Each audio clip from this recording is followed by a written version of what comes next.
پیارے ناظرین و سامعین، السلام علیکم ورحمۃ اللہ وبرکاتہ۔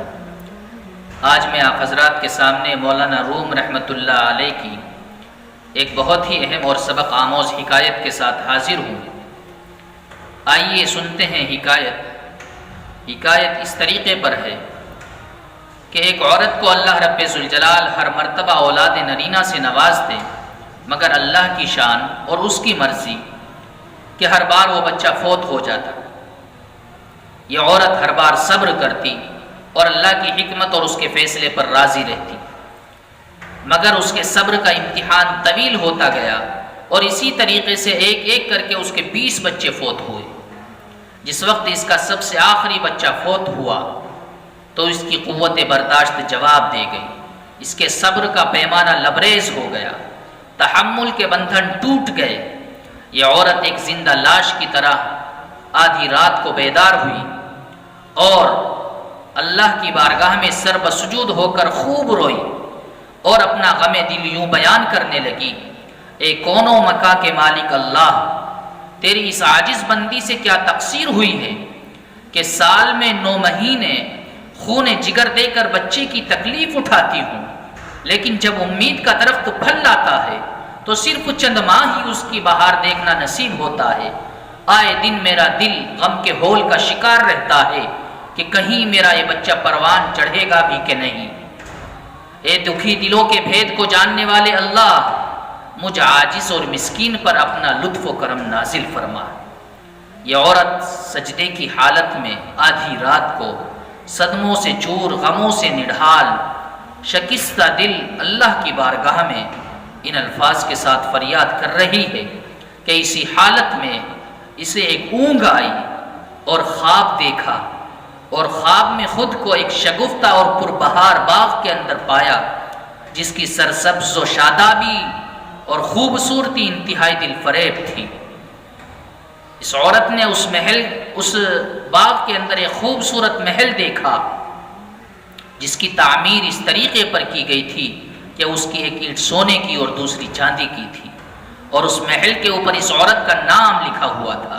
اس عورت نے جس وقت محل پر اپنا نام دیکھا تو محل کے اندر جانے کا شوق پیدا ہوا۔ جس وقت یہ عورت محل کے اندر داخل ہوئی تو محل کے اندر کا جو نظارہ تھا وہ انتہائی دلربا تھا۔ باغات اور محل کی تجلیات دیکھ کر یہ عورت خوشی سے بے خود ہو رہی تھی، اور اسی محل کے اندر اس عورت نے اپنے ان بچوں کو بھی پایا جو زندگی میں فوت ہوئے تھے۔ وہ تمام بچے خوشی سے جھوم رہے تھے۔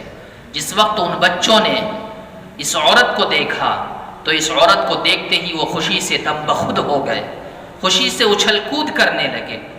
یہ عورت اس لطف اندوز منظر سے لطف اندوز ہو رہی تھی کہ اس کے کانوں میں ایک صدا پڑی کہ اے عورت، یہ سب تیرے اس صبر کا انعام ہے جو تو نے اپنے بچوں کے فوت ہونے پر کیا تھا۔ خوشی کے اس منظر میں یہ عورت گم تھی کہ ایک خوشی کی لہر اس کے دل کے اندر دوڑی، جس کی وجہ سے اس کی آنکھ کھل گئی۔ جس وقت اس کی آنکھ کھلی تو صدموں کا جو دور اس پر گزرا تھا، غموں سے جو یہ چور تھی اور دل جو ٹوٹا ہوا تھا، وہ یہ منظر دیکھ کر اب دل کی کیفیت بدل چکی تھی۔ اس عورت نے خود کو سنبھالا اور اپنی نم آنکھوں کے ساتھ اللہ کی بارگاہ میں عرض کیا: یا الہی، اب اگر تو اس سے بھی زیادہ میرا خون جگر بہا دے تو مجھے ملال نہیں۔